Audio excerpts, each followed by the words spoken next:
Relax lah, brother. Mengapa you nak marah-marah sangat? Botol kicap memang you orang botol kicap lah. Dalam 2 hari, 2 botol kicap sudah pecah.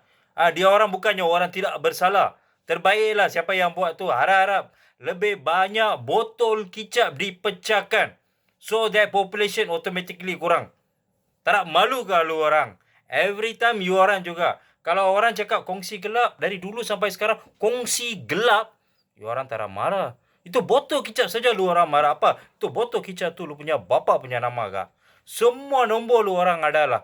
Sekolah tak mau pergi, matematik lu orang tak tahu. Tapi itu 02 ada, 04 ada, 06 ada. Semua 16 ada, tak tahu 16 itu mana punya. 08 ada, 16 tak tahu itu Nigeria punya kah? Itu 36 tak tahu itu Uganda punya kah? Semua nombor lu orang tahu. Terbaiklah. Itu mana 2-3 ekor tu dari jelutong mana? Cakap mau mansuhkan Sosma. Kalau you nak mansuhkan Sosma, dia orang hantar pergi mana? Tu rumah Rosma kah? Otak pakailah, dey. You jadi MP, you cakap suruh mansuhkan. Sosma ni kejam kepala bapa korang.